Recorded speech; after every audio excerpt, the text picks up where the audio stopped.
Janganlah gelisah hatimu, percayalah kepada Allah, percayalah juga kepadaku. Sebab aku pergi ke situ untuk menyediakan tempat bagimu. Aku akan datang kembali dan membawa kamu ke tempatku, supaya di tempat di mana aku berada, kamu pun berada.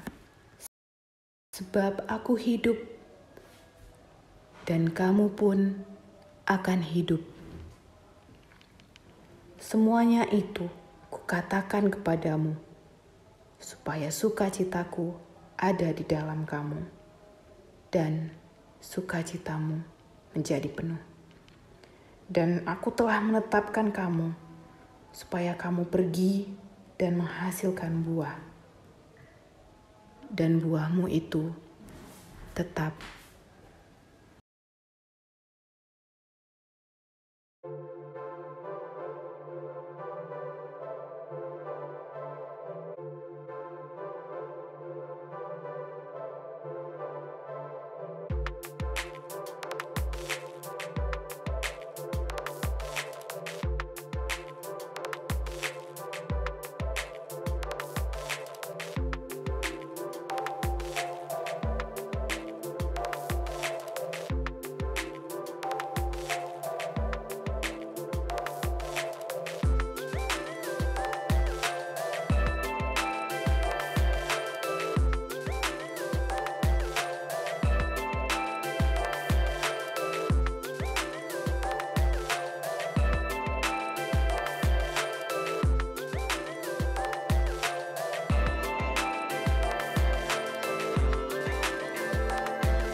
Haleluya seluruh umat Tuhan, kembali lagi kita berjumpa dalam ibadah raya online GKI Padang. Bagaimana kabarnya semua? Tentunya dalam keadaan sukacita, karena kita semua dalam lindungan Tuhan. Bagi saudara semua yang baru pertama kali mengikuti ibadah raya online GKI Padang, kami mengucapkan selamat datang dan juga selamat beribadah. Saudara semua dapat mengikuti updatean GKI Padang di dalam platform media sosial Facebook dan juga Instagram GKI Padang. Pada hari Kamis yang lalu, kita sudah memperingati hari kenaikan Tuhan Yesus terangkat ke surga. Dan Tuhan Yesus sudah menyelesaikan semua tugas-tugasnya di dunia. Dan kita pada saat ini yang berada di dalam dunia, marilah kita meneruskan Injil yang sudah diberikan Tuhan Yesus dan juga mempertahankan keselamatan yang sudah Ia berikan di dalam keluarga kita masing-masing dan di dalam kehidupan kita. Bagi saudara semua yang membutuhkan topangan doa, dapat mengirimkannya lewat email GKI Padang, yaitu fikyud@padang@gmail.com, atau dapat mengirimkannya langsung ke dalam pemimpin 4D masing-masing. Nantinya doa ini akan dilakukan bersama-sama. Untuk semua keluarga, marilah tetap memperhatikan, saling menolong, dan juga saling mengaku di dalam berbagai hal. Untuk seluruh umat Tuhan, jangan lupa mengikuti ibadah doa syafaat, ibadah komunitas, dan juga kegiatan olahraga yang disiarkan langsung live Instagram GKI Padang setiap hari Selasa. Untuk para orang tua, tetap mendampingi dan juga membimbing anak-anaknya selama mengikuti proses ibadah online Sekolah Minggu Anak. Ayat renungan kita pada hari ini terambil dalam Efesus pasal 2 ayat 10. Berbunyi demikian, karena kita ini buatan Allah, diciptakan dalam Kristus Yesus untuk melakukan pekerjaan baik, yang dipersiapkan Allah sebelumnya. Ia mau supaya kita hidup di dalamnya. Kita baca bersama. Karena kita ini buatan Allah, diciptakan dalam Kristus Yesus untuk melakukan pekerjaan baik, yang dipersiapkan Allah sebelumnya. Ia mau supaya kita hidup di dalamnya. Marilah kita tetap hidup di dalamnya dan juga mengerjakan pekerjaan yang baik.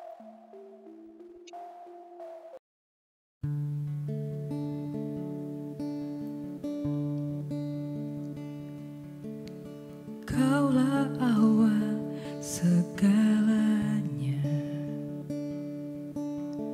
kekal untuk selamanya,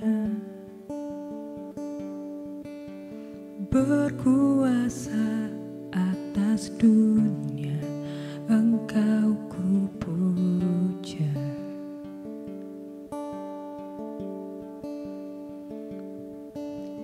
Pembela atas hidupku, salibmu menghidupkanku, menghapus segala dosaku, Engkau ku puja. Tiada yang bisa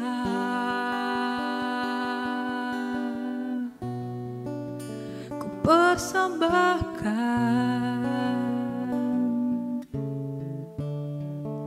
selain hatiku, Tuhan, semua bagimu.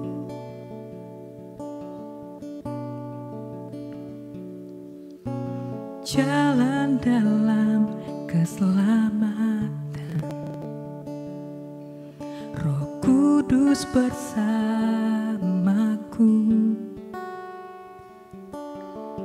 untuk nyatakan janji-Mu, Tuhan, Engkau ku puja. Tiada yang bisa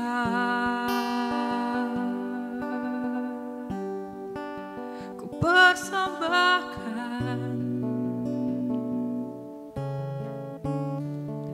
selain hatiku, Tuhan, semua bagimu. Tiada yang bisa, tiada yang bisa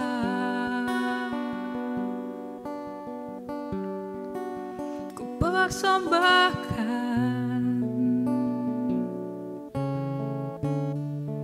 selain hatiku, Tuhan, semua bagimu.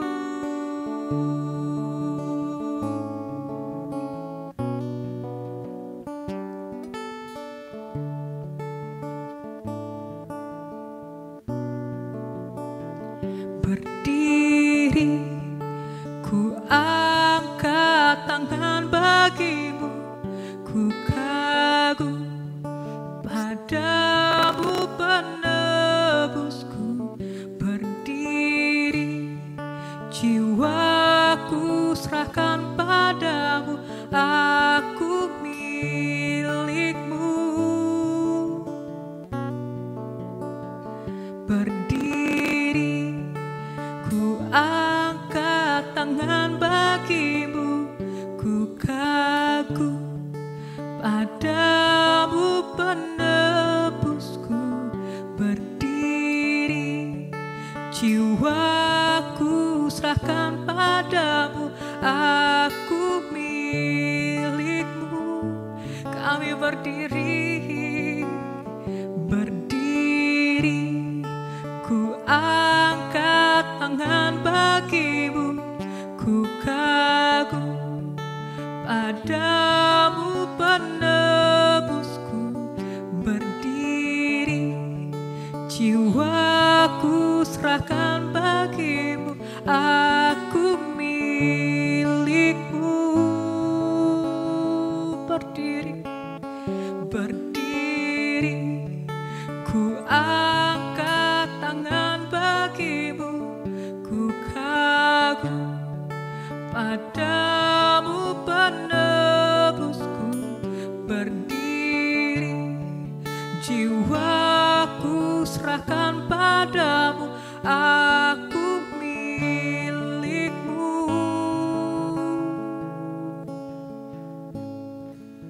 Tiada yang bisa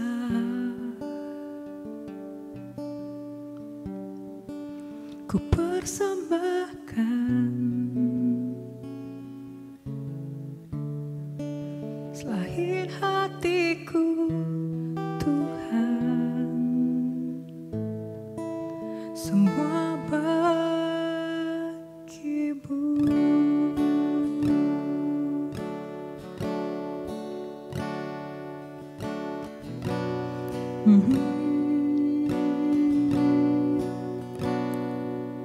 Di setiap langkahku, tanganmu menuntun langkahku, karena kau pelita hidupku yang selalu bersinar dalamku.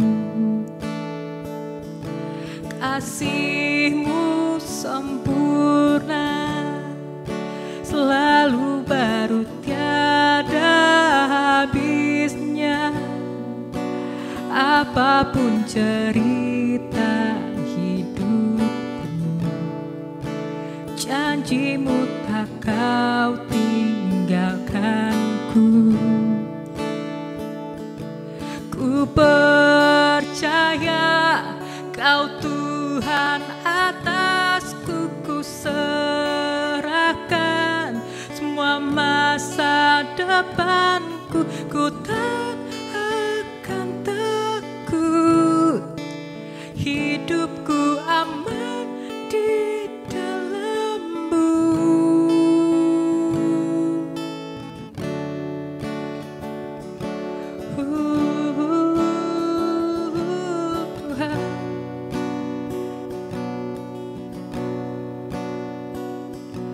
Di setiap langkahku, tangan-Mu menuntun langkahku, karena Kau pelita hidupku yang selalu bersinar dalamku. Kasih-Mu sempurna, selalu baru tiada habisnya. Apapun cerita hidupku, janji-Mu tak kau tinggalkanku. Ku percaya Kau Tuhan, atasku ku serahkan semua masa depanku.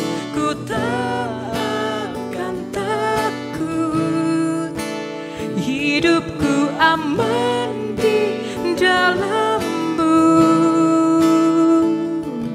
Ku berjalan dalam kebenaran-Mu, sumber damai di dalam jiwaku. Kau Yesus yang hidup, tiada yang mustahil bagi-Mu. Forever I will sing in Your presence. Forever I will trust in Your name. You will be done. You will be done. Forever I will sing in Your presence. Forever I will trust in Your name. You will be done. You will be done.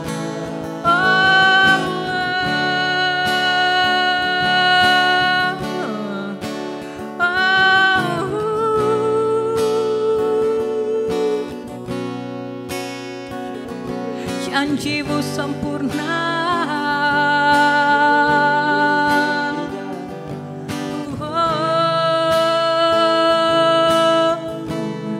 ku percaya, ku percaya.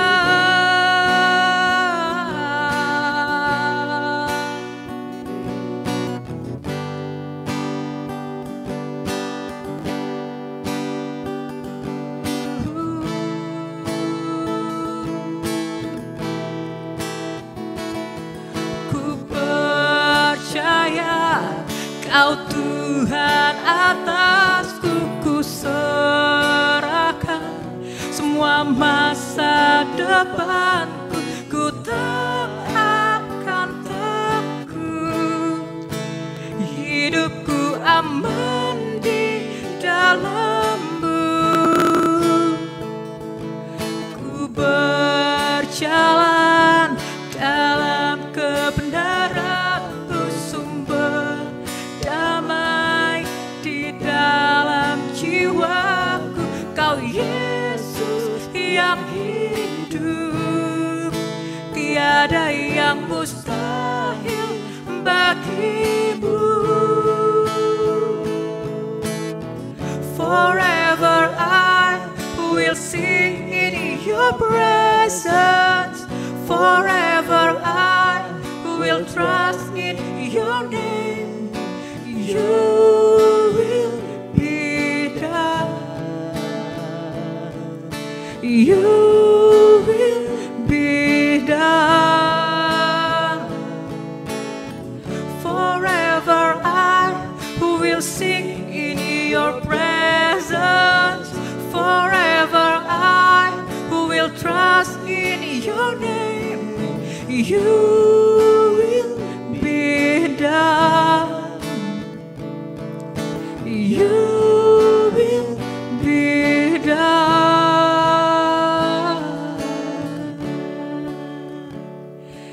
Ini kami mengambil satu komitmen Tuhan, hingga akhir nafas kami akan tetap mengikut Engkau. Kami akan tetap percaya padamu.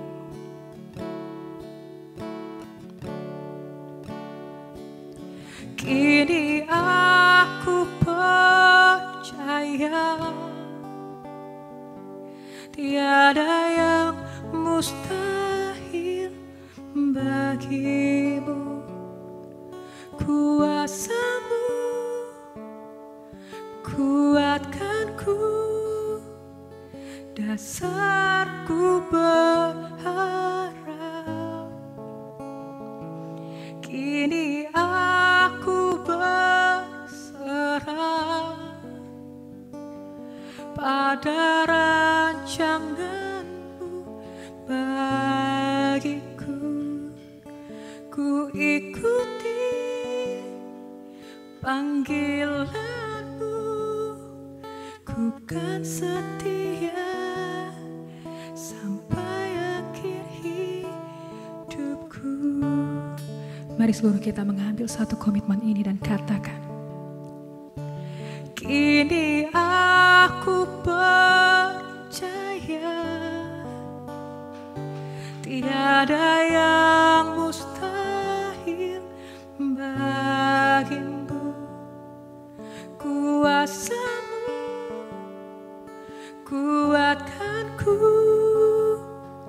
dasarku berharap. Kini aku berserah pada rancangan-Mu bagiku. Ku ikuti panggilan-Mu, ku kan setia sampai akhir hidupku. Kini kami percaya, kini aku percaya tiada yang mustahil bagimu. Kuasa-Mu kuatkanku, dasarku berharap. Kini aku berserah pada rancangan-Mu bagiku.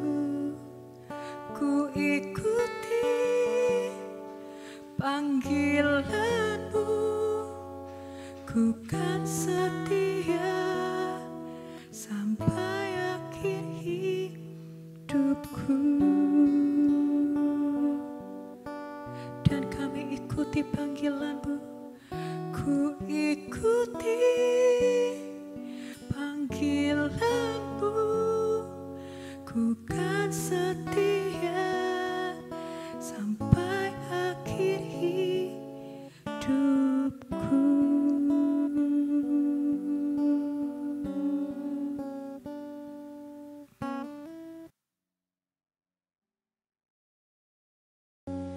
Terima kasih Tuhan, tetaplah kami setia sampai pada akhir hidup kami. Mari jemaat Tuhan, kita satukan hati kita berdoa untuk topik doa yang sudah ada di layar. Kami bersyukur kepadamu Bapa, buat hari ini kami masih dapat beribadah untuk memuji menyembah-Mu bersama dengan keluarga kami. Terima kasih Tuhan Yesus, sungguh kami sangat bersyukur kepadamu, Kau yang senantiasa memberikan kesehatan yang baik bagi kami Tuhan sampai pada saat ini. Bahkan kami juga sangat bersyukur buat anak-anak-Mu yang telah menyelesaikan ujian mereka Tuhan. Dan satu sukacita yang sangat besar bagi kami, di mana semua umat-Mu masih bisa bekerja, meskipun pada saat ini kami mengalami kondisi COVID-19 Tuhan. Selanjutnya, kami berdoa untuk pergumulan setiap jemaat-Mu. Anak-anak-Mu yang bergumul Tuhan di dalam persiapan skripsi mereka, menantikan kepastian judul skripsi mereka Tuhan. Kau menolong semua anak-anak-Mu dapat diterima Tuhan setiap judul yang mereka usulkan. Setiap anak-anak-Mu yang akan mengikuti ujian di akhir Mei dan awal Juni ini, biarlah mereka memiliki persiapan yang baik, sehingga hasilnya pun baik Tuhan yang mereka terima daripada-Mu. Dan anak-anak-Mu yang merencanakan ke perguruan tinggi Tuhan, Kau bukakan jalan bagi mereka, berikan pertolongan Tuhan, mereka mendapatkan setiap kampus, tempat perkuliahan yang terbaik Tuhan Yesusku untuk masa depan mereka ke depan. Selanjutnya juga kami berdoa Tuhan buat pergumulan umat-Mu di dalam pekerjaan mereka. Selama musim pandemi ini mereka yang kehilangan pekerjaan, Kau membukakan Tuhan pekerjaan-pekerjaan yang baru bagi semua umat-Mu. Bahkan mereka yang mengalami penurunan di dalam omset penjualan mereka, mereka yang mengalami Tuhan Yesusku hubungan dengan atasan mereka, bahkan lamaran pekerjaan yang sedang mereka nantikan Tuhan kepastiannya Bapa. Kau yang membuka jalan bagi semua umat-Mu yang bergumul di dalam pekerjaan mereka Tuhan. Kau memberikan Bapa mujizat-Mu bagi mereka, bila mereka mendapatkan yang terbaik daripada-Mu di setiap pergumulan mereka Bapa. Terima kasih Tuhan. Terakhir kami berdoa kepada-Mu Bapa. Engkau memberikan kesehatan, Kau memberikan kekuatan Tuhan bagi semua umat-Mu. Mereka yang sedang mengalami Tuhan Yesusku kondisi yang lemah pada saat ini, Kau sembuhkan mereka dari sakit penyakit mereka. Bahkan hubungan keluarga yang sedang renggang Tuhan. Biarlah kebenaran firman-Mu jadi di dalam setiap keluarga demi keluarga yang ada dalam sidang-Mu Tuhan. Firman-Mu dapat mereka kerjakan, semua kembali kepada fungsinya masing-masing. Terima kasih Tuhan, terpujilah nama-Mu kami bersyukur. Dan dengan kuasa nama Yesus, kami hancurkan, kami patahkan segala pekerjaan-pekerjaan jahat yang menghalangi semua kami umat Tuhan mendapatkan kepastian terhadap judul skripsi yang kami ajukan, menghalangi persiapan-persiapan untuk ujian di dalam nama Tuhan Yesus. Sakit penyakit, kelemahan tubuh, tinggalkan semua kami jemaat Tuhan tidak berkuasa di dalam nama Tuhan Yesus, menghalangi kami mendapatkan lamaran pekerjaan tidak berkuasa di dalam nama Yesus. Terima kasih Bapa, terpujilah nama-Mu kami bersyukur. Amin. Kini aku percaya tiada yang mustahil bagimu. Kuasa-Mu kuatkanku, dasarku berharap. Kini aku berserah pada rancangan-Mu bagiku. Ku ikuti panggilan-Mu, ku kan setia sampai akhir hidupku.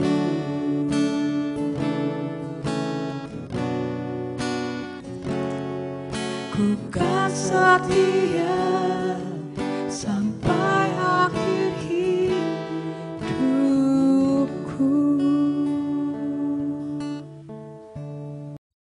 Haleluya, selamat pagi, selamat siang, selamat malam, Bapak Ibu, Saudara-saudara. Kapanpun saudara sedang mengikuti ibadah online GKI Padang, kami sangat sukacita dapat melayani saudara semua di rumah saudara masing-masing. Hari ini Apakah saudara menikmati hadirat Tuhan melalui pujian penyembahan yang sudah kita naikkan? Dan sekarang kita mau dengar firman Tuhan, namun sebelumnya mari kita berdoa terlebih dahulu. Bapa di dalam surga, di dalam nama Yesus, kami bersyukur karena pada hari ini kami diizinkan kembali untuk memberikan waktu kami, memberikan masa di dalam hidup kami untuk beribadah kepadamu. Kami yakin Kau Allah yang hadir dimanapun kami ada. Engkau maha hadir Tuhan.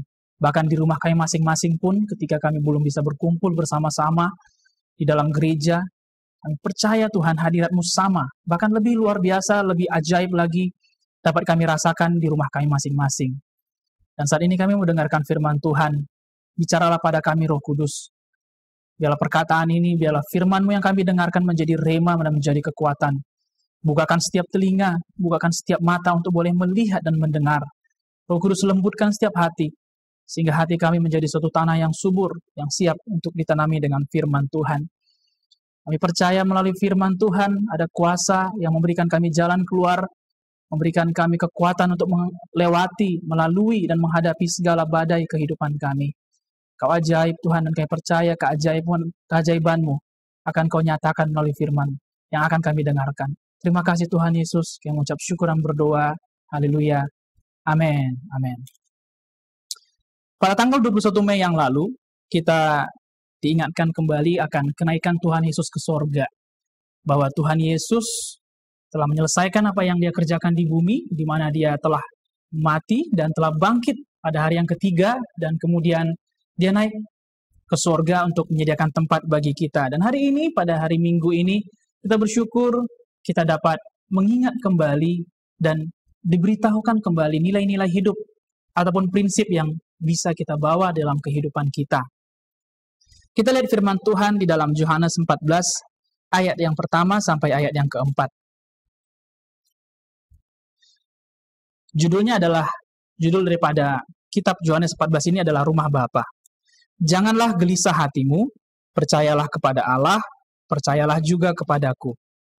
Di rumah Bapakku banyak tempat tinggal. Jika tidak demikian, tentu aku mengatakannya kepadamu. Sebab aku pergi ke situ untuk menyediakan tempat bagimu. Sebab aku pergi ke situ, maksudnya sebab Yesus pergi ke situ untuk menyediakan tempat bagi saya dan bagi saudara. Dan apabila aku telah pergi ke situ dan telah menyediakan tempat bagimu, aku akan datang kembali. Berarti ada kedatangan yang kedua. Dan membawa kamu ke tempatku, supaya di tempat di mana aku berada, supaya di tempat di mana Yesus berada, kamu pun berada, saya dan saudara pun berada. Dan kemana aku pergi, kamu tahu jalan ke situ. Ada salah satu statement berkata begini, sebab aku pergi ke situ, sebab Yesus pergi ke sorga, untuk menyediakan tempat bagimu. Mungkin dalam bahasa Indonesia dikatakan tempat. Saya bandingkan beberapa versi daripada Alkitab, salah satunya dalam The Message Bible, tempat ini didefinisikan sebagai room. Bukan place, bukan hanya tempat tetapi room. Bicara kamar, tentu kamar ini merupakan suatu bagian dari suatu rumah, di mana rumah adalah tempat tinggal. Home, rumah, tempat tinggal. Jadi dengan kata lain, Yesus bukan hanya menyediakan sebuah lokasi, sebuah area bagi kita di sorga, tetapi Yesus naik ke sorga untuk menyediakan kamar, menyediakan tempat tinggal bagi saya dan bagi saudara. Dan dikatakan bahwa Yesus akan datang kembali menjemput kita untuk nanti sama-sama menikmati dan tinggal bersama di dalam rumah yang telah Tuhan sediakan. Hal ini membuat kita memahami bahwa rumah kita ternyata bukan di dunia, tetapi rumah kita ada satu rumah yang kekal, yaitu rumah Bapa di sorga. Mungkin ada beberapa orang yang merasakan bahwa Yesus naik ke sorga meninggalkan kita seorang diri, atau meninggalkan murid-murid seorang diri. Saya juga tidak tahu apakah mungkin murid-murid pun merasakan hal yang sama, bahwa setelah Yesus bangkit dari kubur dan Yesus naik ke sorga, Bisa saja pada waktu itu konteks mereka berpikir bahwa Yesus meninggalkan mereka seorang diri. Tetapi ayat 3 berkata bahwa aku akan datang kembali. Yesus akan datang kembali. Artinya dia akan jemput kita kembali. Dia akan datang dan dia akan jemput kita kembali. Ayat 16 bahkan berkata bahwa aku akan minta kepada Bapa dan dia akan memberikan kepadamu seorang penolong yang lain supaya ia menyertai kamu selama-lamanya. Bahwa selama Yesus secara fisik tidak berada di atas bumi bersama-sama dengan murid-muridnya dan bersama-sama dengan kita pada hari ini, dia tidak tinggalkan kita seorang diri, melainkan Yesus memberikan seorang penolong yang lain kepada kita, yaitu Roh Kudus. Konteks yang paling dasar dari ini semua adalah rumah kita bukan di bumi, tetapi di sorga. Berapa banyak kita yang menyadari sebagai orang percaya setelah kita lahir baru, setelah kita bertumbuh dalam pengenalan rohani kita, apakah kita masih disadarkan, diingatkan bahwa ujung dari hidup ini, the end of this life, bukanlah di dalam bumi ini, melainkan di sorga nanti. Bahwa rumah kita, asal kita, keluarga negaraan kita, bukan dari bumi ini, bukan dari dunia ini, tetapi berasal dari sorga. Karena Yesus katakan, yang sudah kita baca dalam Yohanes 14 ayat 1-4, aku akan menyediakan tempat bagi kita, menyediakan rumah bagi kita, menyediakan ruang bagi kita, dan dia akan datang kembali, jemput kita, bawa kita untuk nikmati sorga bersama-sama. Rumah kita bukan di bumi. Kita bisa saja punya rumah secara fisik, secara bangunan di bumi. Ada yang bertempat tinggal di salah satu provinsi, salah satu kota, kecamatan, RT ataupun RW. Namun rumah tinggal bagi roh kita bukan di bumi ini. Tapi rumah tinggal bagi roh kita ada bersama dengan Yesus. Dan Yesus tidak meninggalkan kita seorang diri, melainkan dia akan datang kembali, menjemput kita, menjemput saya dan saudara. Dan selama Yesus tidak ada di muka bumi, dia mengirimkan seorang penolong bagi kita semua. Nah, untuk apa Yesus kembali ke sorga? Sebenarnya Bapak Ibu Saudara ada banyak hal yang bisa kita bahas untuk apa Yesus naik ke sorga. Namun pada hari ini kita akan fokus pada dua hal. Yang pertama, untuk menyediakan tempat tinggal kekal bagi kita orang percaya. Saya akan bacakan kembali Yohanes 14 ayat 2-3. Di rumah Bapakku banyak tempat tinggal. Jika tidak demikian, tentu aku mengatakannya kepadamu. Sebab aku pergi ke situ untuk menyediakan tempat bagimu. Dan apabila aku telah pergi ke situ dan telah menyediakan tempat bagimu, aku akan datang kembali dan membawa kamu ke tempatku, supaya di tempat di mana aku berada, kamu pun berada. Yang pertama yang akan kita bahas adalah Yesus naik ke sorga menyediakan tempat tinggal yang kekal bagi semua kita orang-orang yang percaya. Beberapa kali saya punya kesempatan untuk keluar kota, dan saya yakin pun saudara ada yang pernah keluar kota atau mungkin jalan-jalan ke luar negeri. Hal yang paling krusial, hal yang paling penting sebelum kita jalan-jalan ke suatu negara atau suatu kota adalah kita harus pastikan kita mau tinggal di mana. Benar bukan?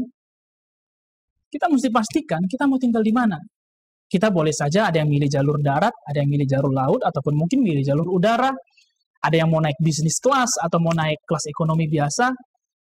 Itu hanya menibakan kita ke tempat tujuan. Tetapi pertanyaannya, selama beberapa hari kita stay di negara itu, selama beberapa waktu kita stay di kota tersebut, kita mau tinggal di mana? Ada banyak pertimbangan. Apakah tempat itu bersihkah, layak hunikah, bagaimana lingkungan sekitarnya, akses ke jalan raya bagaimana, tempat itu rawan kecelakaankah, rawan pencurikah, tempat itu amankah bagi kita. Ada begitu banyak pertimbangan untuk meyakinkan kita, sehingga kita yakin untuk datang mengunjungi suatu negara.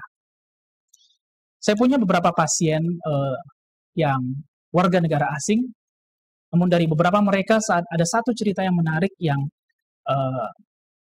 dari pasien saya yang berasal dari suatu negara, yaitu Ukraina. Saya dengan dia 2 tahun yang lalu dengan keluarganya pertama kali berjumpa, awalnya dari pasien dan kemudian kami menjadi seperti keluarga, seperti teman. Sekitar 4-5 bulan yang lalu dia harus balik kembali ke negaranya, ke Ukraina.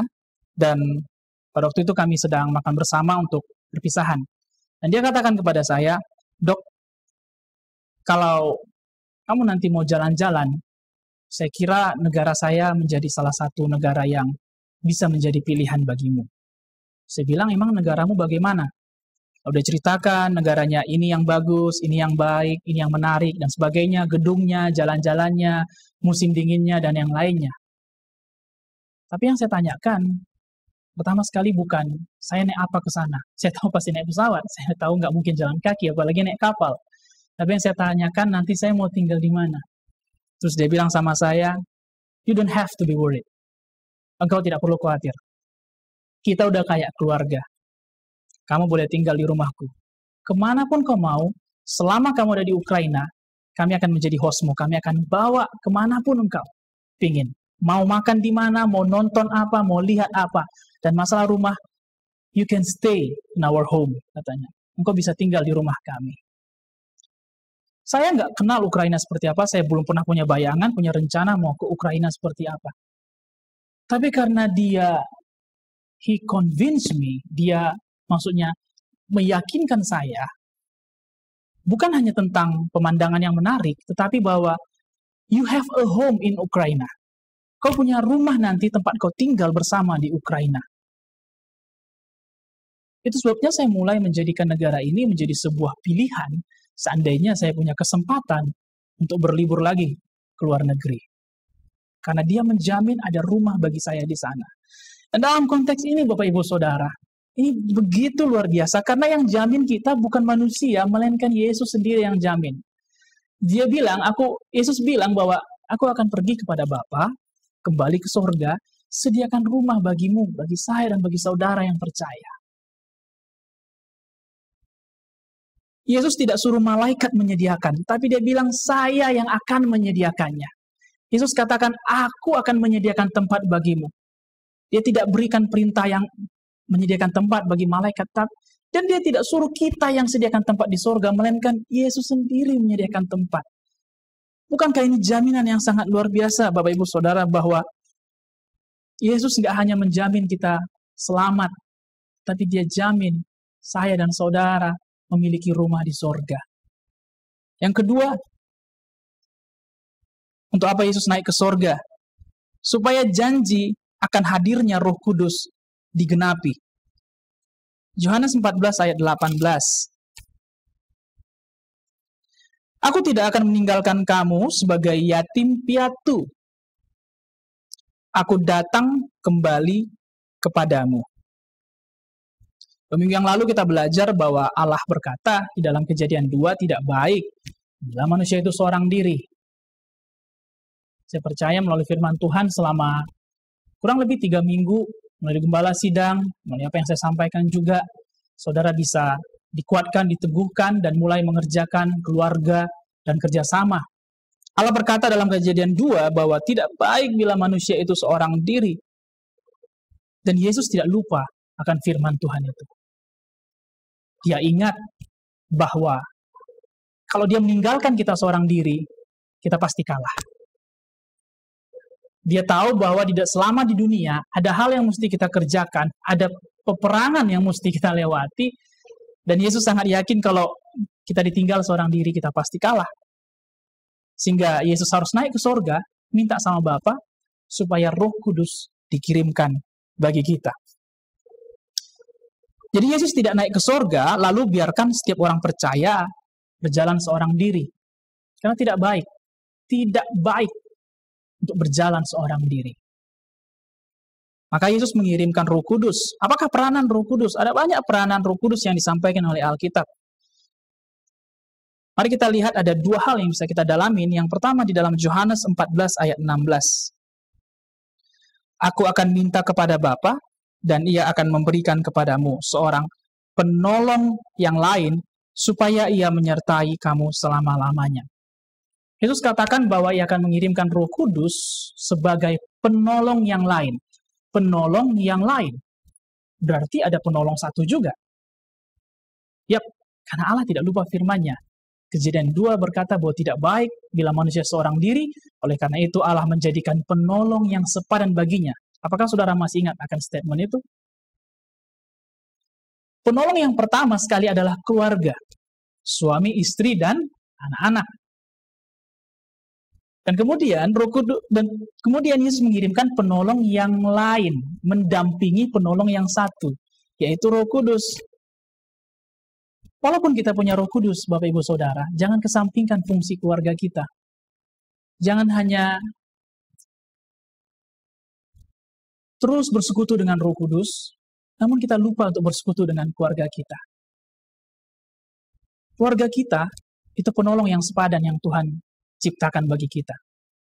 Dan setelah Yesus naik ke surga, dia berikan penolong yang lain, yaitu Roh Kudus. Fungsi yang kedua dalam Yohanes 14 ayat 26, tetapi penghibur, yaitu Roh Kudus yang akan diutus oleh Bapa dalam namaku, dialah yang akan mengajarkan segala sesuatu kepadamu dan akan mengingatkan kamu akan semua yang telah kukatakan kepadamu. Penghibur. Kenapa Yesus menekankan fungsi Roh Kudus sebagai penolong dan sebagai penghibur? Saya dapatkan beberapa hal yang bisa kita dalami hari ini, yaitu penolong. Yesus kirimkan penolong. Penolong berarti ada kemungkinan dalam hidup kita akan melalui masa-masa yang sukar. Yesus kirim penolong karena berarti ada kemungkinan untuk kita kalah dalam hidup ini. Berarti ada momen dalam hidup ini di mana kita akan merasa tidak mampu. Kita merasa sulit untuk bangkit kembali. Sehingga Yesus kirimkan penolong supaya ada alasan bagi kita untuk survive, untuk bertahan, dan untuk bangkit lagi, memiliki semangat yang baru di dalam hidup ini. Kenapa Yesus kirimkan Roh Kudus dan fungsikan sebagai penghibur? Saya rasa karena Yesus tahu, Allah tahu ada kemungkinan bagi kita untuk kecewa dalam hidup ini. Ada masa, ada momen dalam hidup ini di mana kita mungkin sakit hati, kita mungkin putus asa, kita mungkin kehilangan pengharapan dalam hidup ini. Sehingga Yesus kirimkan Roh Kudus jadi penghibur bagi kita. Sehingga di masa, di momen terendah, di level terendah dalam hidup ini, ada penghibur yang gak akan pernah meninggalkan kita, yaitu Roh Kudus. Namun dalam ayat 26 ada yang menarik, Bapak Ibu Saudara. Roh Kudus itu bukan di samping kita lalu katakan, hey, cup, jangan sedih. Lalu dihapus air mata kita. No. Roh Kudus gak ngajari kita sebagai seorang yang lemah. Kita nangis. Apalagi dalam masa seperti ini, pandemi seperti ini, ada banyak alasan bagi kita untuk menangis. Ada banyak alasan bagi kita untuk kecewa, untuk putus asa dalam hidup ini. Ayat 26 berkata, dialah yang akan mengajarkan segala sesuatu kepadamu dan akan mengingatkan kamu. Karena setiap kali kita sedih, kita lupa ada janji Tuhan yang bisa menguatkan kita. Roh Kudus bukan hanya menolong kita, mengangkat kita kembali, no. Tapi dia ajari kita apa yang bisa kita petik dalam setiap persoalan, dalam setiap masalah, dalam setiap lembah kelam yang kita hadapi.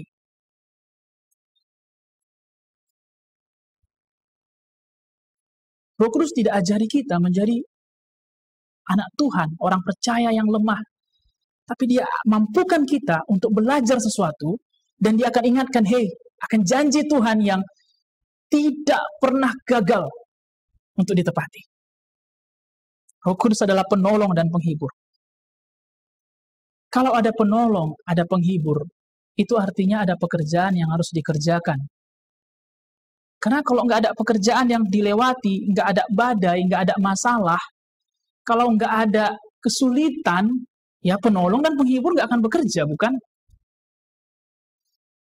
Namun karena ada problem, karena ada ketakutan, karena ada kegelisahan, karena ada kecemasan akan hidup ini. Oleh sebab itu, Tuhan kirimkan penolong dan penghibur untuk saya, untuk saudara semua. Kalau kita nggak mau lalui masalah kita, Roh Kudus nggak akan berperan. Dia nggak bisa tolong kita. Dia nggak akan hibur kita. Dia nggak akan lakukan sesuatu karena kita nggak mau melewatinya. Namun kalau kita mau melewati apa yang terjadi dalam hidup ini, maka peranan Roh Kudus akan bisa kita rasakan. Oleh sebab itu, Bapak Ibu Saudara, bumi ini bukanlah rumah bagi kita. Bumi ini bukan rumah bagi saya dan saudara. Bumi ini adalah lahan pekerjaan bagi kita. Rumah kita yang sebenarnya itu ada di sorga.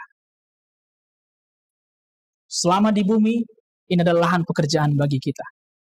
Seringkali setiap kali saya pulang kerja malam hari, saya bertanya dalam diri saya begini.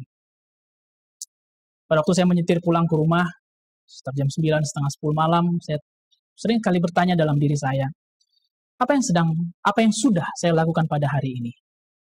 Apakah saya hanya sibuk? Selama saya di luar, selama saya bekerja, saya sibuk menghabiskan atau saya sibuk menghasilkan? Inilah judul firman Tuhan hari ini. Menghabiskan atau menghasilkan. Saya selalu tanya sama diri saya sebelum saya masuk ke rumah. Selama perjalanan, saya selalu tanyakan, selama saya di luar, saya sibuk menghabiskan atau saya sibuk menghasilkan? Karena saya tahu, lahan pekerjaan itu dunia luar bagi saya. Dan di lahan pekerjaan seharusnya saya menghasilkan, bukan sibuk menghabiskan. Pertanyaannya sekarang, ini menarik sekali dan saya rasa harus kita jawab pada hari ini. Rumah kita yang sebenarnya di mana? Di bumi atau di surga? Kalau kita terus sampai hari ini masih merasa bumi ini adalah rumah yang sebenarnya bagi kita, maka kita akan sibuk menghabiskan. Sibuk berpangku tangan. Karena setiap orang ya di rumahnya dia akan rileks, dia akan bersantai, bukan? Dia akan beristirahat di rumah. Karena rumah itu salah satu fungsinya adalah tempat beristirahat. Kalau kita anggap bumi ini adalah rumah bagi kita, maka kita akan beristirahat selama di bumi. Kita nggak mau kerja selama di bumi. Namun kalau kita anggap sorga adalah rumah bagi kita, dan bumi ini adalah tempat bekerja bagi kita, maka kita akan rela bersusah-susah, rela bekerja keras selama kita ada di bumi.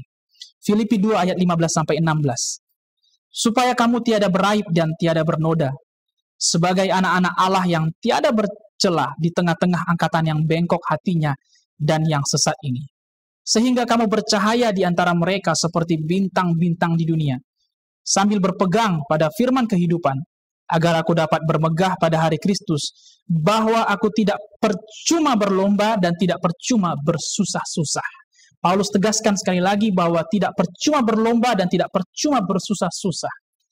Selama di bumi kita berlomba dan kita bersusah-susah, itu adalah satu hal yang pasti.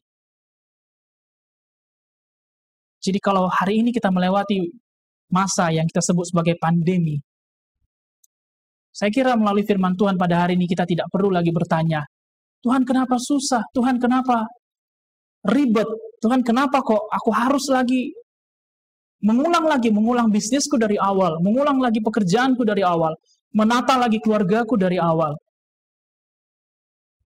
Saya kira kita tidak lagi perlu bertanya, karena firman Tuhan pada hari ini berkata bahwa rumah kita adalah di sorga, bumi ini adalah lahan pekerjaan bagi kita. Kalau kita berlomba, kalau kita bersusah-susah selama di bumi, itu hal yang wajar, yang tidak perlu untuk kita pertanyakan. Ibrani 3 ayat 13, tetapi nasihatilah seorang akan yang lain setiap hari, selama masih dapat dikatakan hari ini. Supaya jangan ada di antara kamu yang menjadi tegar hatinya karena tipu daya dosa. Tentu menjadi pertanyaan bagi kita. Apa yang perlu kita kerjakan selama kita ada di bumi? Pekerjaanku atau pekerjaan yang Tuhan mau? Kita balik sebentar dalam Yohanes 14. Dalam Yohanes 14. Pada waktu Yesus berkata mengenai rumah Bapa, kitab ini sangat menarik. Karena tentang rumah Bapa tidak diceritakan di kitab Injil manapun, hanya di Yohanes. Matius, Markus, dan Lukas tidak mencatat mengenai cerita tentang rumah Bapa. Rata-rata Injil menceritakan mengenai penderitaan Yesus, pekerjaan-pekerjaannya yang ajaib, keselamatan yang dia lakukan. Namun dalam Yohanes, justru kitab ini lebih bercerita mengenai cerita yang secret, cerita yang rahasia, cerita yang dalam. Tidak hanya tentang keajaiban perbuatan Yesus, tapi mengenai rahasia yang Tuhan mau sampaikan. Kepada siapa? Kepada Yohanes. Siapakah Yohanes? Yohanes 13 ayat 23 berkata seperti ini. Seorang di antara murid Yesus, yaitu murid yang dikasihinya, bersandar dekat kepadanya di sebelah kanannya. Sangat lucu sebenarnya. Yohanes yang menulis kitab Yohanes. Dan dia menunjuk dirinya sendiri, hey, aku murid yang dikasihi Yesus. Dia sendiri yang menulis, bukan orang lain yang menyatakan bahwa dia dikasihi Yesus. Tapi Yohanes katakan, murid yang dikasihinya yaitu dia sendiri. Dia sendiri. Satu sisi mungkin kita merasa ini kayak sebuah arrogance atau sebuah kesombongan. Tapi sebenarnya bukan, Bapak Ibu Saudara. Yohanes sangat merasa bagaimana Yesus mengasihi dia. Bagi Yohanes, Yesus bukan hanya guru, bukan hanya tuan, bukan hanya rabi, tetapi juga sahabat bagi dia. Itu sebabnya kita akan temukan dalam Yohanes 14, ada 3 murid yang bertanya. Ada Thomas, ada Filipus, dan ada Yudas yang bukan Iskariot. Filipus bertanya, dia meragukan, Tuhan bagaimana jalan menuju ke sana? Bukankah Tuhan katakan nanti aku akan menjemput kamu kembali? Dia nggak perlu cari jalan ke sana, tapi Tuhan yang akan jemput kita kembali. Thomas berkata, dia meragukan, ayat 8 berkata, Tuhan tunjukkanlah Bapa itu kepada kami. Bukankah Tuhan sendiri, Yesus sendiri adalah representatif daripada Bapa? Apa matanya selama ini tidak melihat bahwa Yesus adalah gambaran dari Bapa itu sendiri? Dan bahkan Yudas yang bukan Iskariot, pada ayat 21-22, berkata, Tuhan, apakah sebabnya maka engkau hendak menyatakan dirimu kepada kami dan bukan kepada dunia? Seolah Yudas katakan, Tuhan jangan nyatakan dirimu sama kami, tapi nyatakan juga sama dunia. Bukankah Tuhan katakan, pergi, beritakanlah Injil bagi semua bangsa dan jadikan semua bangsa muridku. Pekerjaan kita, tugas kita selama di dunia, bukan mengerjakan apa yang kita mau saja, tetapi pekerjaan yang sudah Tuhan siapkan bagi kita. Apa yang Tuhan siapkan bagi kita? Kita baca bersama dalam Yohanes 14 ayat 21. Barang siapa memegang perintahku dan melakukannya, dialah yang mengasihi aku. Dan barang siapa mengasihi aku, ia akan dikasihi oleh Bapa-Ku. Dan aku pun akan mengasihi dia dan akan menyatakan diriku kepadanya. Saya mulai mencari, menyatakan. Apa arti menyatakan? Saya temukan dalam Yohanes 14 ayat 21 dalam Amplified Bible dikatakan, The person who has my commandments and keeps them is the one who really loves me, and whoever really loves me will be loved by my Father. And I will love him and reveal myself to him. I will make myself real to him. Menyatakan artinya, Tuhan akan membukakan siapa dirinya sebenarnya. Melalui kita. Tuhan akan membukakan pribadi dia yang sebenarnya melalui kita. Itulah artinya menyatakan. Tuhan menyatakan diri kepada kita, supaya kita bisa menyatakannya kepada dunia. Bagaimana supaya Tuhan menyatakan dirinya kepada kita? Yohanes 14, ayat 21 sudah berkata bahwa orang yang mengasihi Yesus akan melakukan perintahnya. Yang melakukan perintahnya akan dikasihi oleh Bapa. Dan orang yang dikasihi Bapa, Yesus sendiri yang akan menyatakan sesuatu. Saya yakin dan percaya dalam masa-masa sukar seperti yang kita hadapi pada hari ini Tuhan pakai untuk menyatakan siapa dia, siapa dirinya, siapa pribadinya melalui kita. Supaya kita bisa menjadi berkat bagi orang lain. Itu sebabnya Bapak Ibu Saudara, hari-hari ini ada begitu banyak masalah, persoalan yang terpampang nyata. Bukan hanya sedikit orang yang merasa, bahkan bisa kita katakan hampir seluruh dunia ini merasakannya. Bukan hanya negara kita, negara lain juga merasakannya. Bagaimana mereka melewati masa pandemi yang begitu sulit. Bukan hanya di bidang kesehatan, tapi di ekonomi, di sosial, di pendidikan, di segala aspek, di segala bidang. Ada begitu banyak masalah yang terpapar nyata di depan kita. Saudara-saudara yang terkasih, biarlah pada hari ini, mata kita bukan melihat apa yang nyata di depan kita. Tapi biarlah hari ini, kita dapat melihat pernyataan Yesus kepada kita. Sekali lagi saya akan bacakan Yohanes 14 ayat 21. Barang siapa memegang perintahku dan melakukannya, dialah yang mengasihi aku, dan barang siapa mengasihi aku, ia akan dikasihi oleh Bapakku, dan aku pun akan mengasihi dia, dan akan menyatakan diriku kepadanya. Yesus akan menyatakan, reveal himself. Dia akan menyatakan atau akan membuat dirinya, pribadinya, sosoknya, janji-janjinya, kasihnya, cintanya, begitu nyata dalam hidup kita. Supaya kita bisa menyatakan itu kepada orang lain yang belum kenal kepada Yesus. Sebab itu, Bapak Ibu Saudara, memang sangat wajar kalau kita berdoa pada hari-hari ini, God helps me, God helps me, please God helps me. Karena memang kita butuh pertolongan Tuhan. Tapi marilah kita lihat dan ingat bahwa sebenarnya jauh hari sebelum Yesus naik ke surga, dia sudah katakan bahwa dia akan mengirimkan penolong dan penghibur. Dia sudah kirimkan Roh Kudus sebagai penolong dan penghibur. Sebelum kita katakan, God helps me, Tuhan tolong saya, dia sudah tolong kita, dia sudah kirimkan penolong bagi kita. Sehingga kita tidak usah bersusah-susah datang untuk berkata, God helps me. Enggak. Karena dia sudah sediakan penolong dan penghibur bagi kita semua. Oleh sebab itu marilah kita mengubah doa. Kalau mungkin ada 1-2 orang yang masih berkata, God helps me. Mari hari ini kita ubah doa kita, God use me. Tuhan, gunakan saya. Karena selama kita ada di dunia, tugas kita bukan untuk menghabiskan, tetapi untuk menghasilkan buah. Sebelum nanti kita bersama dengan Yesus kembali. Di rumah kita yang sebenarnya, yaitu di sorga kelak. Ada amin? Bapak Ibu Saudara, mari kita ubah doa kita. Katakan, Tuhan, pergunakan saya. God, use me. Tuhan, nyatakan dirimu kepadaku. Sembari kita lewati pandemi, mari kita tetap berpegang pada perintah Tuhan. Kita nyatakan betapa kita mengasihi dia. Jangan takut, jangan khawatir, jangan bimbang. Karena sebelum kita katakan, Tuhan tolong saya, Tuhan sudah kirimkan penolong bagi kita. Tuhan Yesus memberkati kita semua. Mari kita berdoa. Bapa, terima kasih untuk semua berkat-Mu. Bapa, terima kasih buat kekuatan yang sudah Kau nyatakan melalui firman-Mu pada hari ini. Biarlah kami semua dikuatkan, diteguhkan, diberkati melalui firman yang kami dengarkan. Bahwa Engkau telah mengirimkan penolong dan penghibur. Engkau tidak pernah membiarkan kami seorang diri. Karena di dalam bumi ini adalah lahan pekerjaan bagi kami.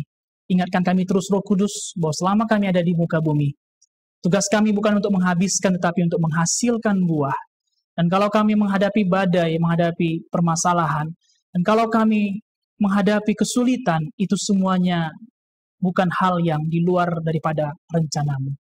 Tetapi Engkau sudah tahu, Engkau sudah tuliskan bahwa selama di bumi kami harus berlomba dan kami harus bersusah payah. Dan kami bersyukur karena kami tidak berjuang sendiri, karena Engkau sudah kirimkan Roh Kudus sebagai penolong, sebagai penghibur bagi kami.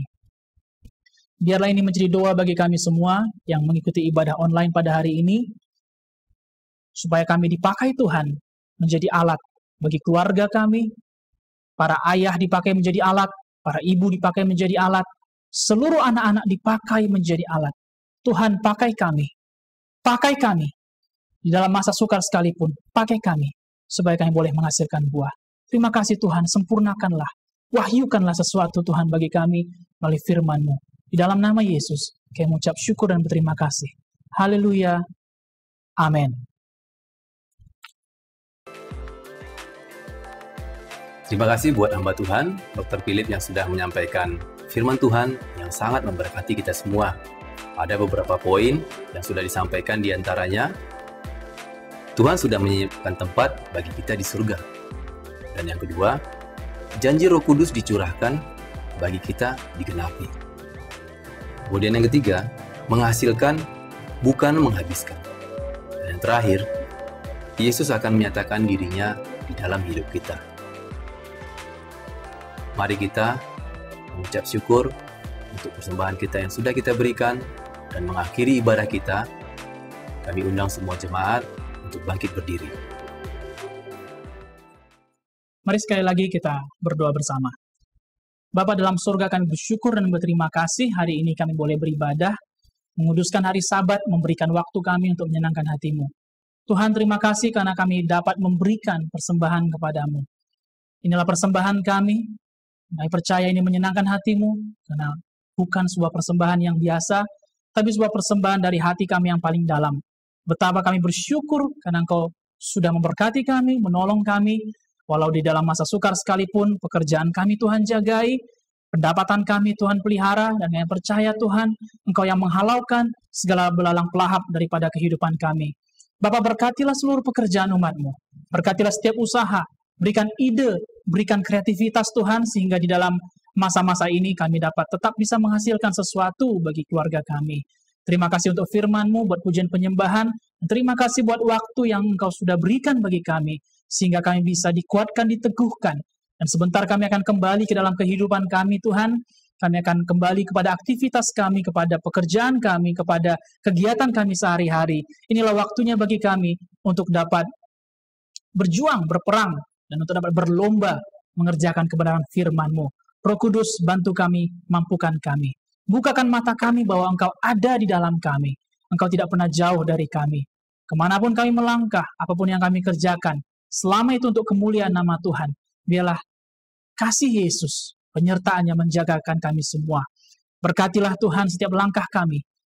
Apa yang kami lakukan, kami kerjakan. Ajari kami untuk merenungkan kitab Taurat-Mu siang dan malam, sehingga setiap perjalanan kami berhasil dan beruntung. Bapa, kami berdoa bagi kota kami, bagi kota Padang. Jagakan kota kami, khususnya di dalam masa Lebaran, masa Idul Fitri yang akan kami lalui. Tuhan, jagakan kota kami dari mara bahaya. Jagakan kota kami, Tuhan, dari wabah pandemi yang semakin merebak. Kami percaya, Tuhan, ada atmosfer sorgawi, ada kuasa Yesus yang menaungi, ada kuasa dari tempat maha tinggi yang menjagakan kota kami. Tuhan, pulihkan kota kami, pulihkan ekonominya, pulihkan pemerintahannya, pulihkan kehidupannya, Tuhan, sehingga kami bisa bertahan melewati masa-masa pandemi ini. Berikan hikmat bagi pemerintahan kami, berikan kreativitas bagi mereka sehingga mereka tahu untuk membawa kota kami kepada tujuan yang sebenarnya. Terima kasih Tuhan, kami mengucap syukur, kami berterima kasih kepadamu. Tidak lupa kami berdoa bagi gembala sidang kami Tuhan. Tuhan, terus kuatkan hamba-Mu, berikan visi, berikan kekuatan, berikan tuntunan dan arahan Tuhan, sehingga hamba-Mu dapat tetap fokus kepada arahan yang Engkau mau bagi gereja-Mu, bagi GKI Padang, dan bagi semua gereja-gereja-Mu yang lainnya. Terima kasih berkati keluarga gembala, para full-timer, para pemimpin, leaders, core team di dalam gereja-Mu Tuhan. Bila semua kami dapat bergandengan tangan, melayani umat-Mu, melayani Tuhan, dan melayani pekerjaannya. Terima kasih Tuhan, kami bersyukur, kami dapat beribadah, dan Tuhan yang menyertai. Di dalam nama Yesus kami patahkan segala rencana-rencana maut, rencana jahat, keraguan, kebimbangan, membuat kami tidak berani untuk melakukan firman Tuhan. Di dalam nama Tuhan Yesus. Wabah pandemi yang berlarut-larut, tinggalkan kota kami, tinggalkan negara kami, tinggalkan juga dunia ini. Terima kasih Tuhan. Terima kasih Tuhan Yesus, kami ucap syukur kepadamu. Di dalam nama Yesus kami menutup ibadah kami dengan sukacita. Haleluya. Amin.